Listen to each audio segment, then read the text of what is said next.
What's up, y'all? It is me, Christian, the Cultured Queen, and it is December the 27th, 2020.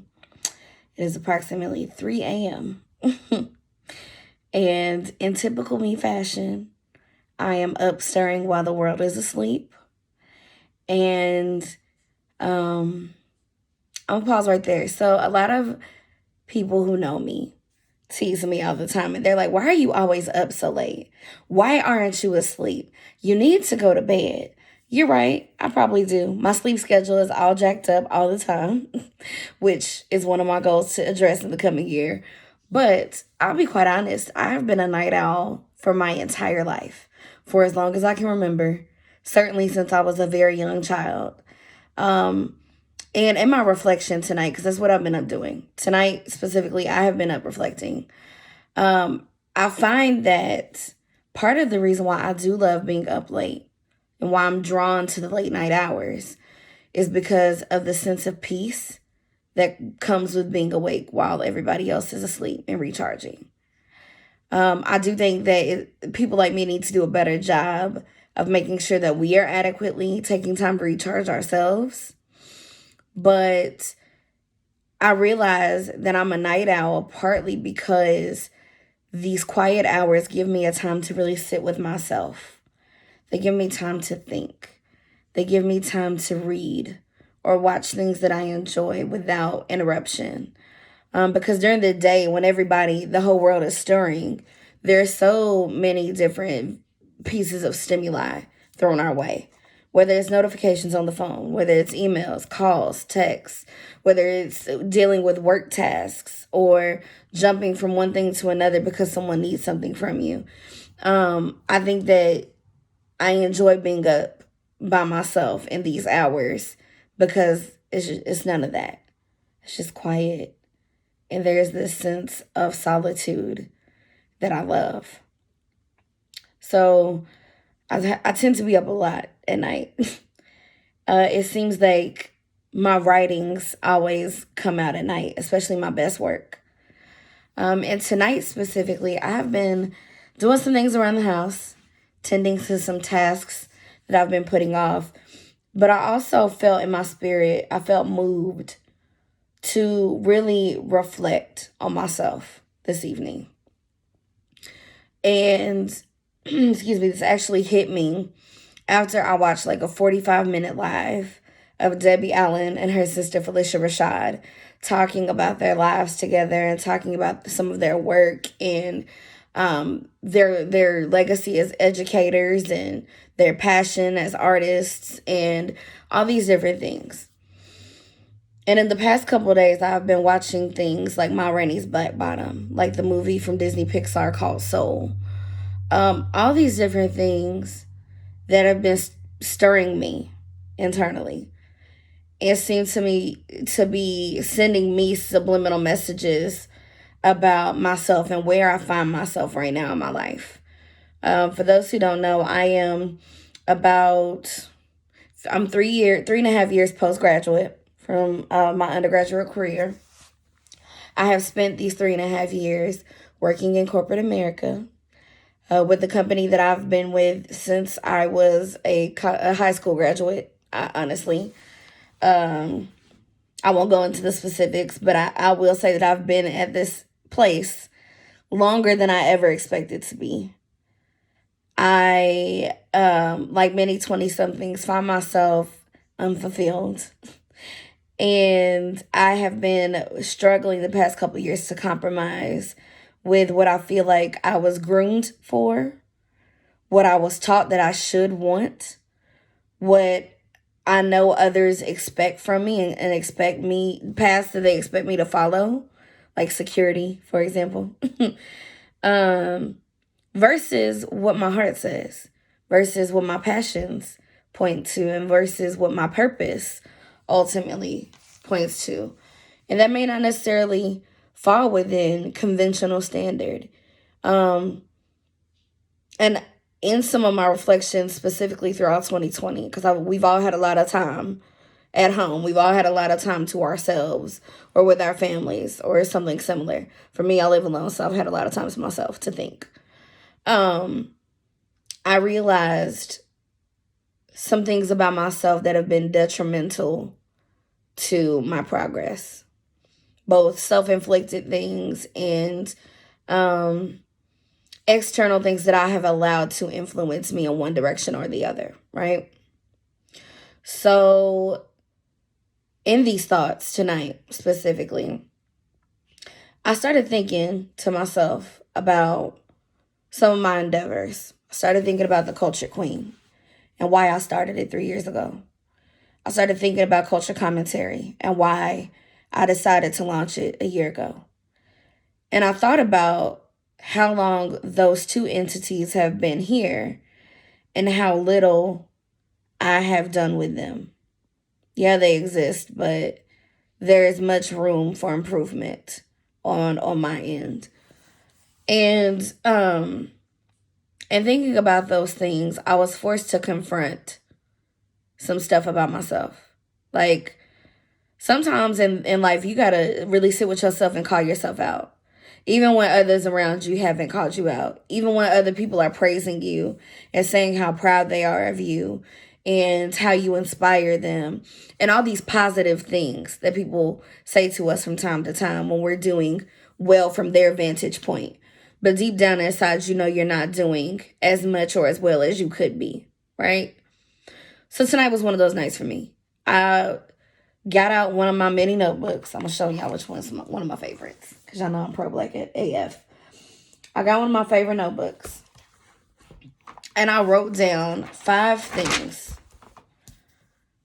that this year has taught me about myself. And the reason I wrote these 5 things is because I'm a person who historically has struggled with defining my goals.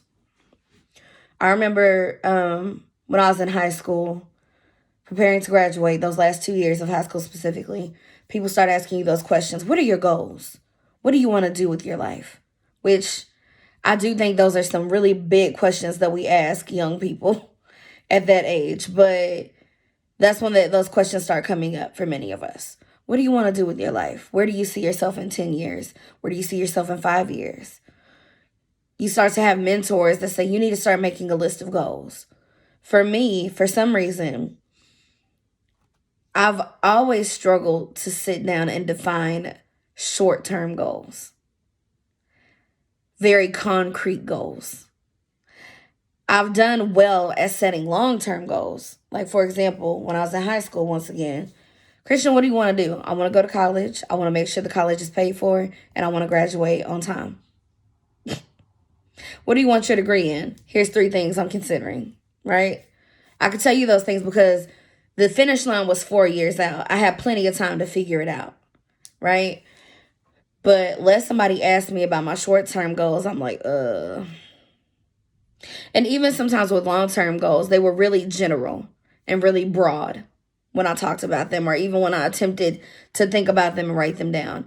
And I realized in my reflection tonight that I think I've struggled with goal setting because for some reason I felt like writing down this concrete thing was going to box me in. I don't know why I felt that way. I don't know why I shied away from being so concrete about goal setting, but I know that that's part of the reason why. For some reason, I felt like saying that I want to do this is going to limit me in some way.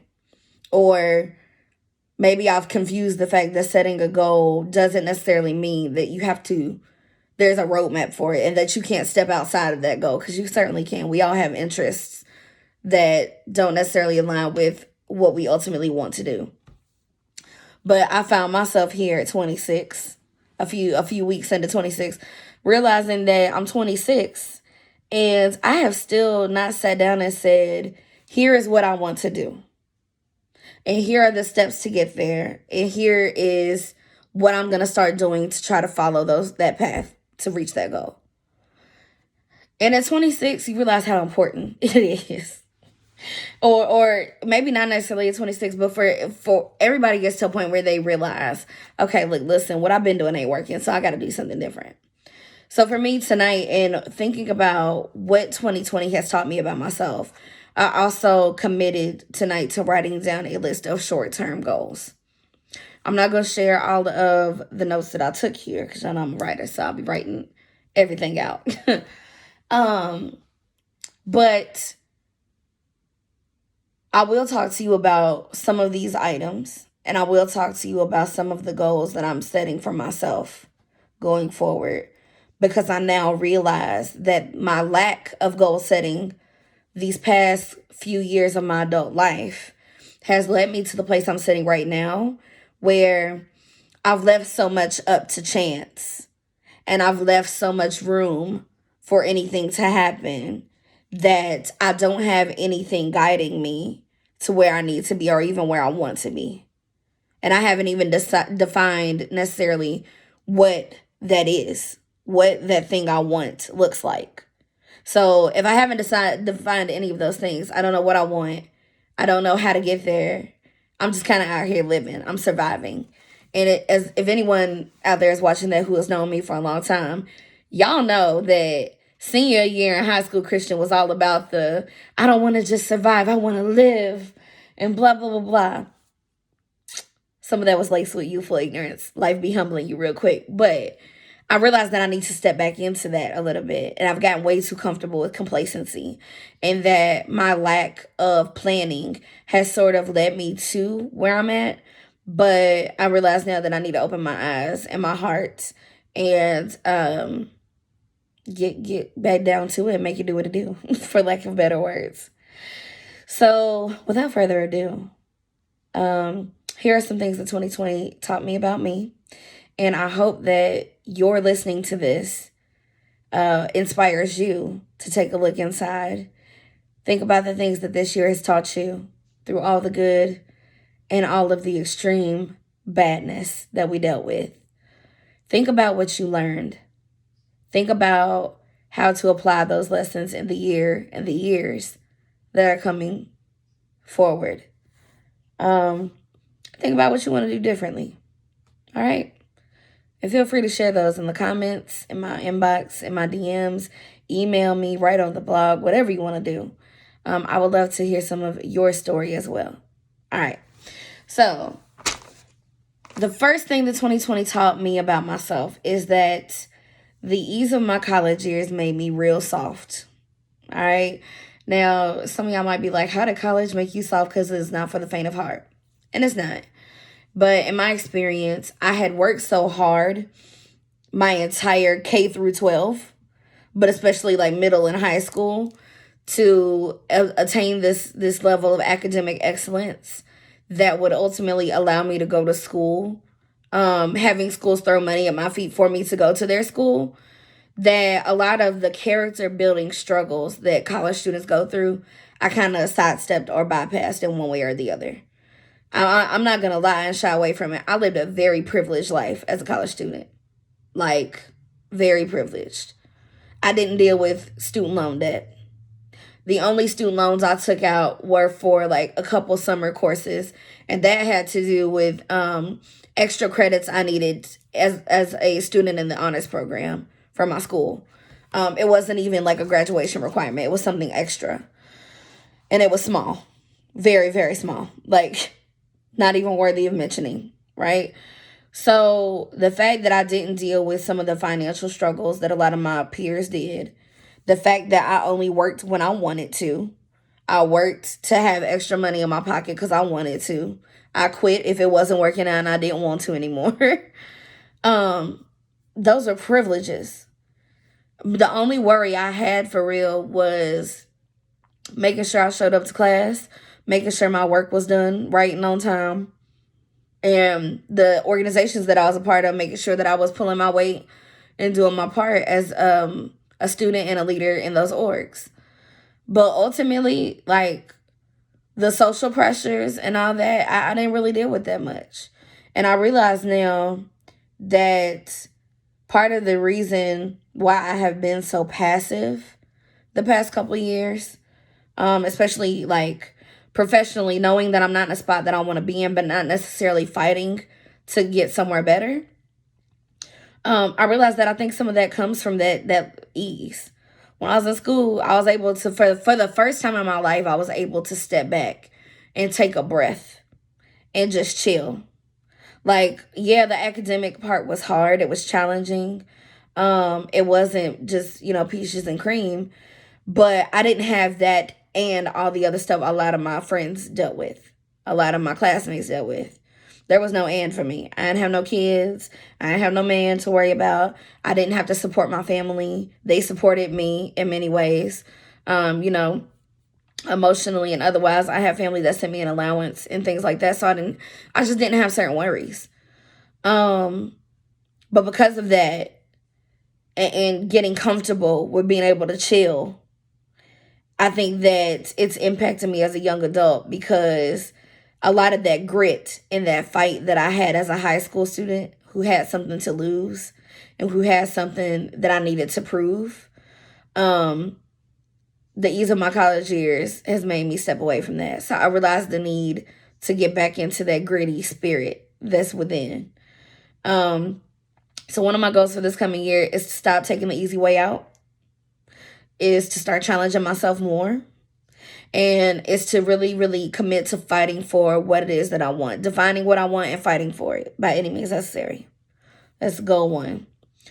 Goal two has to do with Cultured Queen and culture commentary. As y'all know, I've been hella inconsistent as a blogger and a podcaster. I have these things that I created because I was and I am passionate about my platform. But I have not dedicated my effort to my platform in the way that I've been so willing to dedicate my efforts to other things that don't necessarily directly benefit me, other things that benefit another entity, but don't even fill my cup, to be honest. And I've had to ask myself, like, why are you so committed? Why is it that you are so willing to exert this energy and this effort to somebody else's stuff, but you're not willing to put that same pressure on your own stuff? So first and foremost, I'm going to make a schedule for content, and I'm going to do my very best to stick to it. And I'm not going to claim that I won't make mistakes. I'm not going to claim that I won't fall short, but I'm committing to doing a way better job of staying on top of my platforms than I have these past 3 years. Because when I look at the length of time that these things have been available and up and running, and the amount of contact that's out there, it's embarrassing. So content, not contact. But yeah, I'm going to do better about creating content more often and without compromising on quality at all. It's just literally I need to stay on top of consistency. So that's another goal. I kind of touched on this one earlier, but dealing with, choosing security versus things that tap into your calling and your passion and your purpose. I am choosing in 2021 to say yes more often to scary things, the things that scare me. If you've ever read the book Year of Yes by Shonda Rhimes, that book is very inspiring in this department because Shonda Rhimes took a year and she said yes to all the things that scared her. And it was transformative for her. So tapping into that spirit, I ain't gonna say that I'm gonna commit to every single thing that scares me because I am spread kind of thin. I am involved in a lot of different things, but I'm going to be less lazy going forward. And I'm going to definitely be more open to opportunities I might not have considered before, instead of just shutting them down, or instead of telling myself internally that for some reason I'm not worthy of these things, or I'm not good enough for these things that are being offered to me, or that people are asking me, have I ever thought about before? I don't want to, in a world that limits Black women, I refuse to continue limiting myself for any reason. So that's another one. Excuse my reading face. Taking care of self is another goal for this coming year. I think that with the pandemic, especially, a lot of us have struggled with not having the routine we used to have. When you have a routine of getting up every morning and having to report to someplace, whether it's school or work, and then having to sit through classes or meetings or your job tasks or whatever your day holds for you, and then coming home and then eating dinner, eating meals spread throughout the day, and then winding down at night and then going to sleep at a certain time so you're prepared to do it all the next day. The pandemic and this whole stay at home, work at home lifestyle has taken all that from us. For many of us, including myself, your home has also become your workplace. Like, in the toughest time this year, when my job was the busiest, I told somebody close to me that it felt like I went to bed in my bedroom. I woke up every morning and walked across the hall, sat in this very chair in this office for 12 to 14 hours a day because it was our busiest time at work. And then maybe grabbed something to eat, barely took breaks, which was my own fault, but for whatever reason, feeling stuck to the seat all day. And then doggedly and exhausted going back across the hall to go to sleep and then get back up the next day and do it all over again. So between that, which I'm doing a lot better about work-life balance now, but just reclaiming a sense of normalcy and doing better about taking care of myself, my mind, body, spirit, and otherwise. And in the home as well. Because I think that for a whole lot of us, we gotten so used to, especially us single people who live alone, it's real easy to get real lax on your chores when you like, listen, ain't nobody coming over here. It's just me. I can look at this mess and don't bother me. But chaos in your space reflects chaos in your life and chaos in your internal self. And so I feel like, from speaking for myself, it is very important for me to get back on top of some sort of routine and just prioritizing taking care of myself in all facets in ways that I may have fallen off the wagon a bit this year. And if you fall into that category like me, there's no shame in it. It is what it is. We lived through a lot this year, and we pushed ourselves to overcome and push through a lot this year. Don't be ashamed about it, and don't feel sorry about it. Just try your best to acknowledge if you're in that same space and you're in need of some of those improvements, and just do what you can to work on improving those things in the next year. And it's a steady process. It's not something that's going to happen overnight. It's not something that you're going to get right on day one and then keep getting it right every day after. You're going to stumble, you're going to fall, but you're going to make mistakes. You're going to do things that might fall outside of taking care of yourself every now and again. But just make sure you get back up, dust yourself off, and keep going. And I'm preaching to y'all on that, or preaching to myself on that as much as I'm saying that to you guys. All right, and then last but not least, my last goal has to, some of these overlap. My last goal has to do with procrastination and discipline. I was recently talking to one of my line sisters, Mateo. Shout out to you, Taylor. Love you, girl. I was talking to Mateo, and she was like, she's a teacher. She was talking about, you know, some of the things she's been dealing with as an educator. And we were talking about how we've been so wrapped up in all these different things and trying to keep all these different moving parts of our lives going, that sometimes you don't know if you're coming or going. Sometimes you kind of feel all over the place.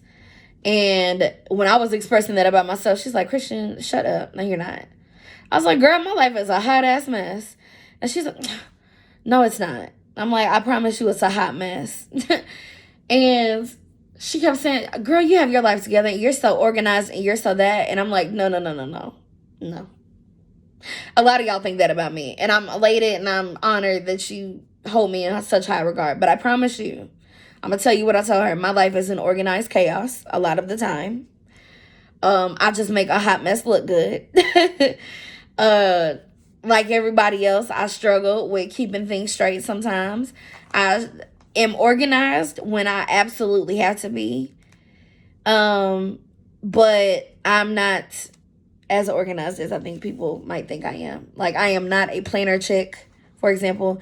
You know, like, there's people who have their planners all color-coded and every moment of their life is in there and every appointment is in there.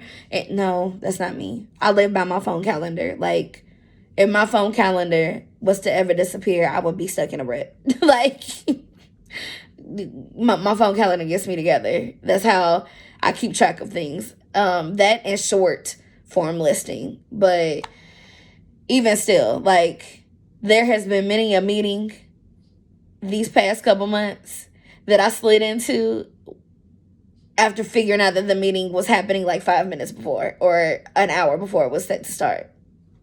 So please don't think that the Culture Queen has it all together. I don't. And the thing about my brand is that I think is unique and that I love and I'm committed to staying true to no matter where life takes me, is the fact that I want to show y'all the bad as much as I show y'all the good. I feel like some people may look at some of my content, especially like my Instagram stories, and they might think sometimes I'll overshare. Or like, why would you post that? Oh my God. Like, even though I don't be posting nothing out there for real. But just some of my randomness that I post, like, it might come off like, girl, what? But I want to make sure to show y'all that I am a real person. And there are a lot of brands and influencers out here who build their livelihood and their work upon an illusion of perfection and an illusion of having it all together and an illusion of just being super on top of everything. And I want my brand to be built on the fact that I am a human being just like each and every one of you. Like, I am imperfect. I have imperfections. I have flaws. I have weaknesses and challenges just like every other person. And I think that it is a disservice to viewers, to fans, to people who take in our content when we're not authentic. And I think it's a disservice to people also to portray the finished product, like all the roses and the flowers and the accolades and all that without showing the struggle to get there, right? And I'm glad to see those conversations being had more and more often in regards to social media because in the rise of social media in the past 15, 20 years or so, it's really altered human perception and expectation. I think that a lot of people expect that you just gonna wake up one day and be famous. Or you just gonna wake up one day and you will have made it. Or you gonna write one blog post on your website and suddenly the publishers are knocking on your door and Essence is knocking on your door. And that's while that may be the case for a select few lucky individuals, for most people that's not how it goes. So for me, even in making this specific video, I feel it necessary to talk to y'all openly about my struggles. If those of you who have been riding with me since the beginning, you know that I made the Culture Queen because I wanted to talk about the challenges and things that I was facing as a young 20-something Black millennial. And I wanted to talk about those things openly because I know that I'm not the only one going through them. But most of us don't talk about these things. So when I'm feeling lost, I feel it necessary to be honest with y'all about the fact that I'm feeling lost because I know a whole lot of people feel lost. And I want people to know that they're not alone in this experience and in this time frame of our lives. And I've been told, which I never expected, but I've been told by people 20 years older than me that they even relate to my content. And some of the things that I talk about feeling, they feel. So it is important to me to continue bringing y'all the realness, the good, the bad, and the ugly. Because I think ultimately it makes us all better. Acknowledgement is the first step to fixing things. But it's also important to see yourself represented in other people's stuff. So people like me who want to take our stories public and talk about our lives publicly. It's important for you as the public to see us for who we really are and what we really are. I promise y'all I'm an organized hot mess. Like, I am random, I'm corny, I'm like silly and all these things, but I'm also super serious when I need to be. And, but even with all that, I struggle with discipline and consistency. And so this video is a long-winded way of me acknowledging some of that. This evening has been a moment of me sitting down in my feelings and sitting down with myself to acknowledge that and really map out, okay, here's the challenge. What do I need to do to overcome it? And this is the first time that I'm doing that in a really long time, but it's needed. And so the last goal for me in this coming year is to get on top of becoming more disciplined, training myself to do what needs to be done, whether I want to do it or not, whether it's convenient to do it or not, whether I'm tired or not. Like, I really need to learn how to push past that mental block, whatever it is, and to push back past laziness, to really do what needs to be done. And I think that learning how to master that now is going to make me even better down the road. So those are my goals for 2021, some of them. Some of my short-term goals. If you also struggle with goal planning and mapping and just sitting down to write down a goal for yourself, start small. Start with 1 to 3. And just think about where you're at in your life right now. Think about what's going on. Specifically, think about the things that you love about your life and think about the things that you really want to change about your life. And just set goals to take small steps at a time to fix those things. That's all. That's all this is. I promise you, it's literally not anything elaborate. I got a notebook that writes down where I wrote down what I learned this year. And underneath each item, there is a goal attached to it for the coming year. And then I believe in posting your goals in a visible spot because I think that seeing them every day makes you more capable and more likely to stick to them. Like the constant reminder of them being in your face helps you stay committed. So I also have my goals written down in a much more condensed small sheet so I can tape it on my mirror because that's what I like to do. But yeah, write down your goals for the coming year. I'm not doing the resolution thing because I think it wears off. Like, I'm just committed to continuous learning and improvement for myself. And as always, I really, really encourage you guys to consider those things for yourself too. Because we only get one life, y'all. And it's wasted if we don't commit to living it. That's one thing that the movie Soul taught me and reminded me of. And watching all these Black artists and all these different versions of Black film and Black art the past couple weeks, which I'm usually tapped into anyway, but it just hits differently, I think, because we are about to be at a change of the calendar year, and it's really making me reckon with some of my shortcomings, but also some of the ways that I've fallen off track and that I need to work on getting back on. So if you found yourself in a similar spot, do what you need to do. I'm proud of you. I'm encouraging you. You are capable of doing anything that you want to do. We all are. Sometimes we just need a reminder. And if you fall off the wagon or lose your way, it is perfectly okay. But don't stay on the ground. Stand up, dust yourself off, and just continue forward the best way that you know how. And chances are, when you start taking the small steps, God or whoever you believe in, the universe, whatever you believe in, I believe in God personally, but life has a way of placing people and things in your path once you start doing the work. And once again, I'm telling myself that at the same time that I'm telling y'all that. There's a lot of things that are out of our control, but if we are intentional about mastering the things that are in our control, the rest will fall into place as we go.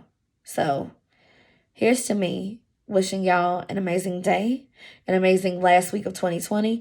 By God, I'm kind of scared of what's going to throw at us, considering although we've seen the past 12 months, but we're going to name and claim that it's going to be all right, and we're going to dance our way into 2021 with new sights, new horizons, and new goals in hand. All right, y'all. Thanks for watching. I love you.